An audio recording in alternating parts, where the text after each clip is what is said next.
Okay, so June Holland, the Goodstock Project. Welcome to In the Chair with. How the devil are you? Thank you so much. Thanks for having me, Ben. It's good You're to be welcome. here. Good, good. So typically how these things start off, we kind of will talk about perhaps you musically, the start of your journey.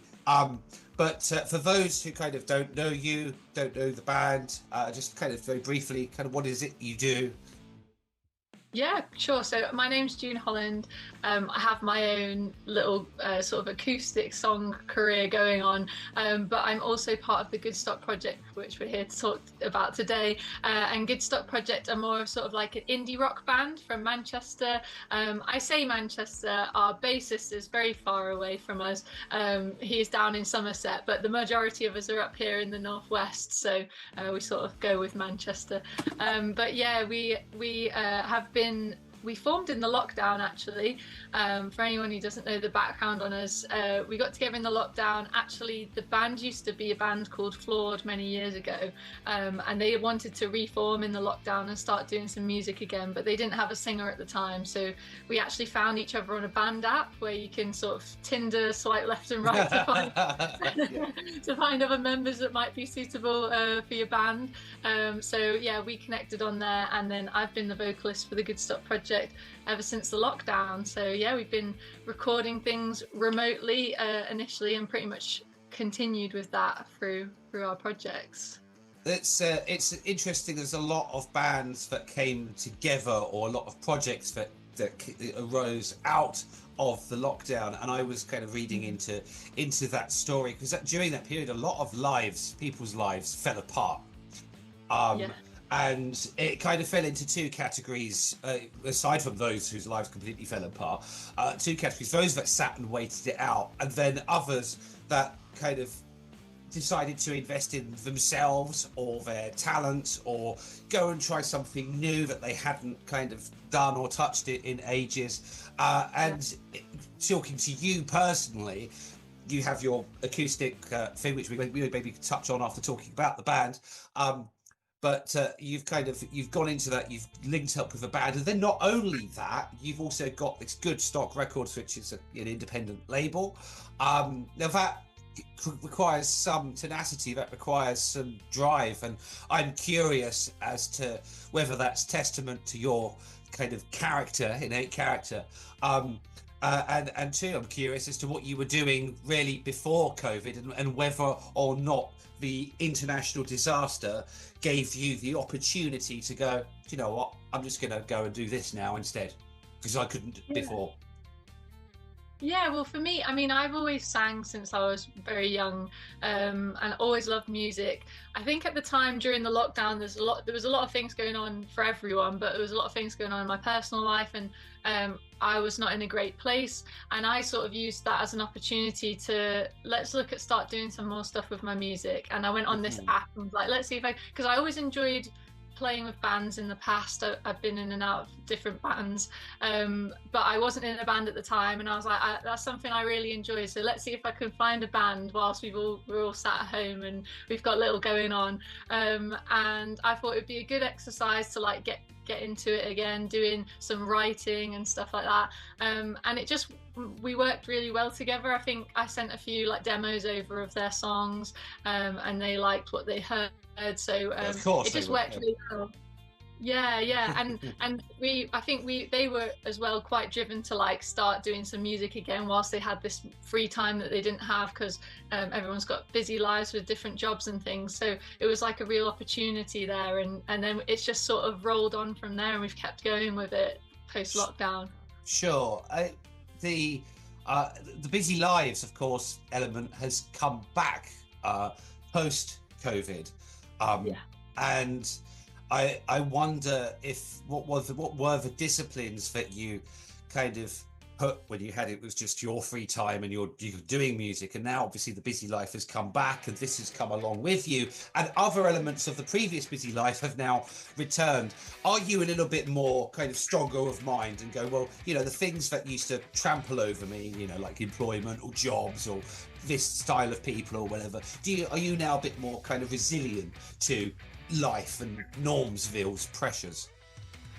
Well, I think definitely the lockdown taught people that life's too short and we need to spend time doing things that we love, because it showed us all like how short life can be. But also for me, I mean, I took that a step further and thought life's too short, I'm going to quit my job, and I quit my 9 to 5 and I've gone full-time musician. So I've gone like the complete far side of that spectrum, whereas the other band members, they've gone back to they've still got their jobs. A couple of them own their own businesses, so like the jobs had to go on. But yeah, so for me, I've like gone completely like, this is what I want to do, and I don't want to waste time from my life doing something that I'm not enjoying, and I want to go for it. So I suppose it's a tricky question to ask me, because I've got a little bit more time on my hands to focus on my music now. But yeah, I think for the band. Does it ever get like, I suppose it never gets too much, because intrinsically you're involved in something that you enjoy. Yeah. I'm similar.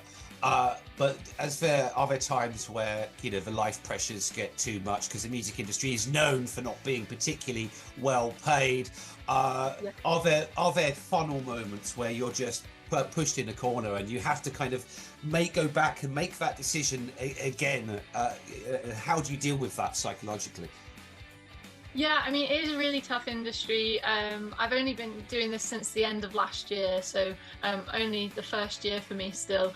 But it's one of those where you have to be just like persistent. I mean, it's with the things like now you've got to be your own social media manager and be on like getting all your content uploaded all the time, as well as making music and getting them released. And there is this sort of mindset of, release single after single and keep it coming and keep it regular to keep fans engaged. So it is quite full on, and I probably spend a lot more hours doing this than I did my old 9 to 5 job. I probably work a lot more on this, but because I love it, it doesn't feel as much like work. No, I had this conversation with someone the other day, and they said it's better to be in a 24-hour job, but be mentally healthy and relatively sane, than it is to be tied to one place for 8, 10, 12 hours a day and just kind of despair. As you come out of it, go back to sleep to wake up to do it all over again. It is a varied, challenging environment. And I get where you're coming from on the social media. I'm intrinsically involved in social media. It's an element I kind of detested. I think we all do as creators, because we'd rather be creating. And I mourn the days where I could just sit and compose, and it's a fight to get that wedge of time back in, because there's always another demand. Which, from my knowledge, because I also own an independent label, as well as do all of the cup chair stuff. You know, taking on more bands and other people and inspiring them and kind of using your platform, your label, as a way of pushing them. This detracts even further from personal creativity time. So because a lot of people wouldn't take that on. So how did you arrive at going, okay, we're going to do Goodstock Records now? Well, I suppose it was more Ben and Ol who have the long-standing members of the band, as well as John. But I think Ben and Ol were quite keen to do this. They're both very business mindset, because they own their own businesses. But they are also they wanted to create Goodstock Records to then offer the opportunity to. We now have the Flawed on Goodstock Records, which is Ol's other band. So. There's a lot of things that cross over with the Goodstock record projects. But yeah, it's a great opportunity to just, again, I think, do something different that they've not done before, and to add that extra level of professionality to it, and by having your own record label. So yeah, that's just something that I think they were quite keen on taking on board. No, good. Well, you know, see, the other businesses have got entrepreneurial spirit, which always helps in this arena. From my own experience, it's very, very interesting. There was lots of bands that I kind of knew, or just solo creators, studio projects, and where no one is listening to us, we're releasing music to avoid. I thought, why don't we just do all this together? We can shoehorn each other into each other's content and stuff. And then immediately you put a name or a banner to it, suddenly it appears more like legitimate than it was. But it builds a collective, and yeah, I think it's a good idea. And it's also it's also very interesting and personalised for the outlook. It's not just another big brand record label. It's got a story behind it too. It's got colour. It's got the personalities involved. So I think independent record labels, for whatever size, are an absolute great thing. So it's good to see you in that work. Go back to the band. I've seen lots and lots and lots of videos of you divided into 4 screens, playing songs, bits and pieces. So that was obviously done. COVID restrictions plus distance an issue. Yeah. How has it been now coming out into the physical, the real world as a band? Yeah, well, with John being in Somerset, we still are sort of apart in a sense. I mean, me, Ol, and Ben. So just to go over, Ben is the drummer, yep. Ol is the guitarist and sometimes keys. John is down in Somerset, he's the bassist, and I'm obviously on vocals. But yeah, me, Ol, and Ben often meet up for a coffee and stuff because we're quite close together. But it is a little harder with John so far away. So in a way, we're still sort of separated. So when we come to doing like videos and things for our songs, we have sort of kept with the approach, or the remote approach with the 4 corners. You'll probably have seen our latest one. We've gone with the classic 4 corners again. It's sort of become our thing now. So yeah, it's been great to have that start. And then for a long time we never even met in person, so it was quite strange. And then when we finally did, it was like, wow, but now we've lost our selling point, because our unique selling point was that we'd never met before. Okay, what you need to do is you just need to open a factory somewhere in China and make it all go wrong, and then you can have it all back again. No, we don't want. So the social media aspect, because I see, posts of, obviously there's elements of your video work and all that kind of stuff, but you seem, correct me if I'm wrong, but I'm just looking primarily at things like TikTok, you seem to kind of front that. Was that a relatively kind of like new with this band kind of step into the social media? Because you seem very proficient at it. It seems to be working, looking at some of the metrics, and I've kind of got this little bone in my head, because one of the things I like to do is I like to kind of keep double checking on myself, and kind of doing the Cupchairs journey for a period of time. It was just me, this washed up old bald guy, aging bald guy, doing all the social media stuff, and I'm looking at it going, it's just too much me, it's too much me. And when success on these things are slow, you can turn into a bit cynical, and I think social media propels us to do these kind of things. It encourages poor behaviours, and there was a period of time I went through for a few months ago. Well, if I was, a 22-year-old brunette or something, probably would be more successful. But then I've been actually dealing with bands and all this kind of stuff, and actually see that the equality between gender, as it translates to not just all the metrics, but to conversion rates, it's exactly the same. So I wanted to kind of get your viewpoint on kind of what I sort of mentioned and suggested there, and talk about your own sort of journey and what your insight you have in it. Yeah, I mean, I'm quite persistent on my own social media for the June Holland stuff as well. And I think the guys have seen that, so they were like, well, you're great on social media, so do you want to head up the stuff for us as well? But yeah, I mean, I suppose there's been an element of, you're the lead singer, so do you want to do the explanation behind the, well, at least on one of our more recent ones, Just Don't Stop, I wrote all the lyrics for that one. So it was like better to come from me, the story behind it, because I knew what happened and when I wrote it. But yeah, I think the in terms of social media, it is a tough thing. Like, I find it difficult as well, as much as everyone comes to me and says, oh, you're doing brilliant on social media, because I'm always on it. But it's hard. Like, I feel the need to be on it all the time. I feel like I need to do at least a post a day and all this. But I'm the same as probably, like you mentioned there about when it felt like it wasn't going anywhere. Like, I have plenty of days like that where I do a post and I've got it together, and I think I've spent hours editing it or putting captions on it or whatever, and I post it, and then I get like 200 views max, and I'm like, oh. You're always hoping for it to go viral and this, and it is a bit of a beast, social media, but I sometimes have to like take a step back from it, because it's not like the main important thing is your art and what you're creating. That's just a way to get yourself out there and in front of people, but to not let it like get you down too much, because things like TikTok, people are just scrolling, and it's perfectly normal to not get those like thousands and thousands of views unless the algorithm was in your favor that day. So exactly, just like, beat yourself up about it, basically. Yeah.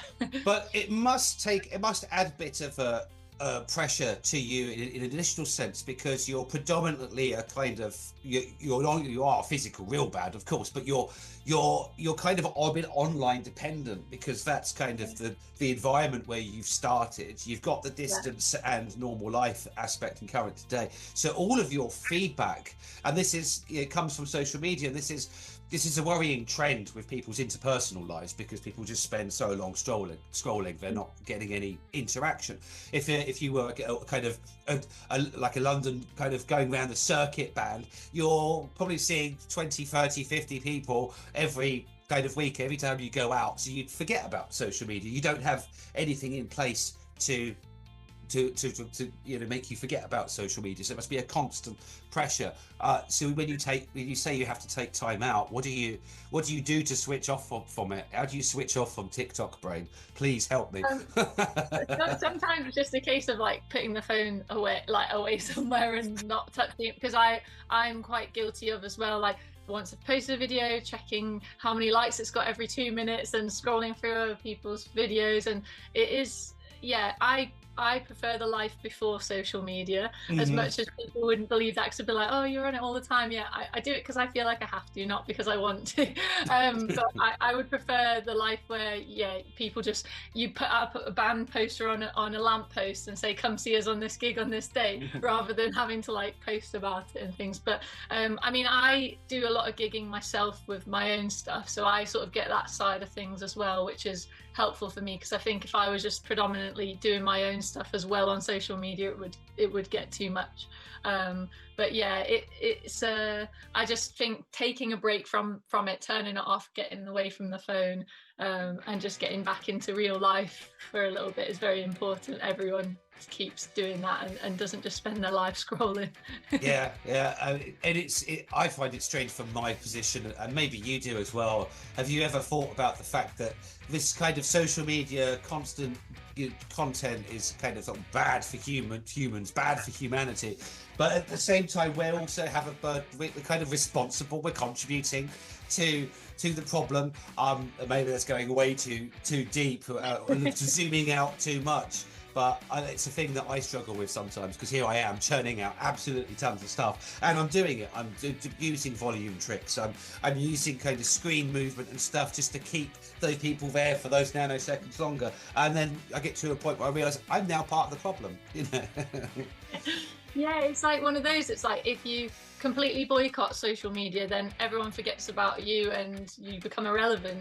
So you then have to be on it, but then you don't want to be on it. I think that's a problem a lot of creatives have. So it's a tough one. Good. It's not just me punishing myself while posting to TikTok. No. So as a new release, do you want to talk about that? Because it sounds to me very different from the EP that came before it in style. Yeah, well, our most latest release is actually a cover of a soul track. So we've just brought out our cover of These Arms of Mine by Otis Redding. So back after we released the EP back in 2023, I believe it was, we actually released a soul cover of Bring It On Home to Me by Sam Cooke. And that just came about because I was doing, as we've just been speaking about, a TikTok, and I was singing a little bit of that song, and Ben, the drummer, picked up on that and was like, oh, you sound great doing that. We should do this as a band and do a full produced version of it. So I was up for that because I love soul music, like I've grown up listening to that kind of music. So we did that, and everyone seemed to respond very well to it. And we actually got a suggestion by someone on one of the social platforms saying, why don't you try Otis Redding, These Arms of Mine? So Ben then put it in the band chat. We've had this recommended, should we give it a go? And I just did a little voice note of singing a bit of the song and sent it back to them. They were like, yeah, we're doing it. So we've brought that out just now, literally the 22nd of November, so just very recently. And yeah, it's been going well. We've just put the video out again with the four corners on our YouTube channel, and that's been getting some good traction. But yeah, that's our most recent release. Yes, no, I gave it a whirl this morning, but it was out on the back of listening to the EP. Um, Yeah. and I don't have a window for the track list. I can't remember. Is it the fourth track on the EP? Sounded, it will come to me, the name, or I'll have to look it up. But it sounded very kind of a bit kind of shivery type Tarantino-esque. Was it Bruised? That's Is it. Yes. That's the Yeah. one, yeah. Yeah. It kind of had that vibe, and I enjoyed that. I enjoyed the grit, and also the production of the EP. There's whether they're the real sounds or whether they're kind of been putting in production, but you had various kind of clicks and pops as things were sort of like, you know, leads and kind of strings buzzing about like real. It sounded like Yeah. a real band. Which I thought added to the kind of overall sort of grit and charm. It's a nice production. It's quite immersive. Thank you. Yeah, well, it's all real instruments, so we all just recorded our individual parts at home, and then we've got an excellent mixing and mastering engineer, Speaks, who just worked his magic on it. But it's all actually the drums, I think, on the whole of the EP recorded by Ben were all recorded from his iPhone. So he just set his iPhone recording and recorded those drums, and then I mean, I had a microphone for my vocals, but in fact, I think there was one song potentially, or maybe more than one of those songs, I actually recorded it through the little Apple headphones with the little microphone on. Yeah. This is how, like, at the start, how basic it was. We were really just like figuring stuff out. Not all of the songs were recorded on that, but because there is one recording where you can hear just like a little tapping, and the guitarist was like trying to work out what is that noise, and then he realized it was as I was moving and sat on the table recording this. The little headphone thing was tapping against the table. So yeah, it was very basic sort of bedroom recordings, but I think we managed to get quite a good sound out of it, and that's what then made us, like, spurred us on to be like, well, if we managed to do this, then imagine what we could do if we invested in a little bit more better recording equipment and stuff. So I'm a firm believer in kind of just using what you have, you know, and then kind of improving on from there, because a lot of people are put off by, you know, like, I don't have this, I don't have enough processor speed to like kind of compose a 16-track stuff, I don't have the right plugins, I don't have the right, and it becomes very self-limiting, because even when you do have all of that, you still go window shopping, and social media will ensure you're going window shopping. But, you know, I started a podcast with exactly that, an iPhone cable, and I was just kind of talking into that, and then that progressed to a cheap thing I bought off Amazon, a webcam, and then 3 years later, I can't wait to get away from the camera and the microphone. But yeah, it's from humble beginnings, and also, you know, if you push yourself with the equipment you've got, generally it can produce equally good results, and I think a lot of this kind of eradicates the lie that we're told that we need all of this X, Y, Z. No, you don't. You just need passion, drive, pick up what you've got and make something of it. You're a testament to having done that. Yeah, well, I mean, you listen to recordings from tracks that are like years and years and years and years old. I mean, the microphones that they had back then wouldn't have been as good as maybe the more basic ones that we have now. So no, yeah. And they still, it's funny, I like to listen to like a lot of 70s bands, you know, things like Marillion, Yes, Pink Floyd, whatever, and as some examples, and they put out a remastered album, and I'll listen to it and I'll be like, no, it doesn't sound the same. It doesn't give me the same emotional feeling. Yes, it sounds nice and crystal clear, but I'm pretty sure that instrument wasn't in it. And you listen to the original, and it is, but it's like so far down, and it just no, that doesn't sound right. So, the original work, no matter what era and what tech you've got, you know, that's how it was at the time, and it's authentic. And as another thing that I believe in is that authenticity sells, you know. 100%. I totally agree. So what's next? What's on the horizon? So we're gonna hopefully be working on some more stuff together. So I sort of touched on the fact that our latest non-cover, our latest original that we released is Just Don't Stop. So that was the first one where I'd written all the lyrics. Prior to that, I'd done a little bit on a couple of the more recent tracks, just like tweaking things. But the band had, for the EP at least, the band had a big backlog of songs that they used to do as Flawed, and we wanted to sort of revive them and make them the Goodstock Project. So I was singing a lot of songs that had been already written, and I just tweaked things here and there, like melodies and stuff. But now we're at a stage where we've sort of got through our back catalogue of songs, and we can just start writing fresh new stuff. So I'm excited to do some more writing with the band. And again, it's like an interesting thing writing remotely, because we're not necessarily getting together and having a jam, but we're sending each other little ideas of clips that we might have, like, say Ol's really good at doing a little guitar line, and then he'll record it and send it over. What do you guys think of this? And that's sort of how we put it together. So yeah, definitely some more music coming. Obviously it's Christmas now, so everybody's going to have a little wind down and enjoy the festive period. But I think some will. I can't stand Christmas, but I'm one of those. Yeah. But I get what you mean. Interesting. 2 points actually out of that collaborative writing process that is going to happen. One, I think there's a good couple, I can't think of the names, but I can re-find them and send them to you. But almost like DAWs, but they're very light, so everyone can be on it at the same time, and you can at least thrash around ideas.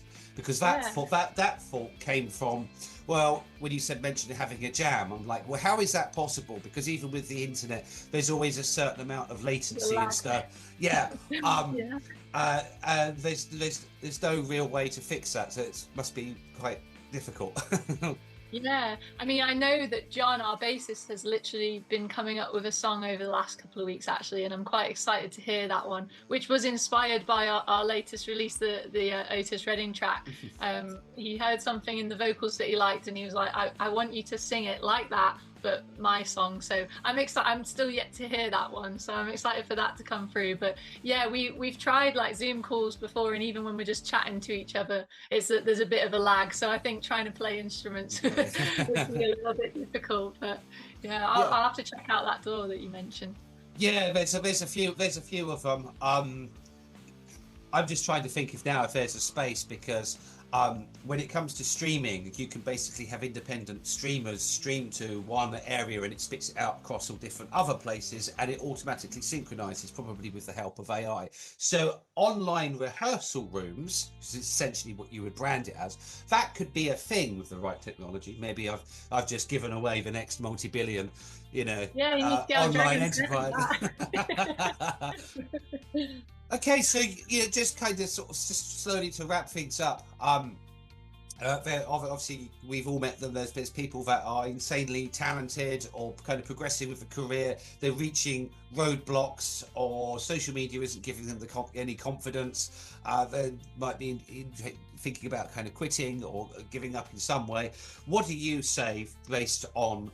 What's your kind of words of wisdom, advice, based on all of your experience and this whole journey that you've been on?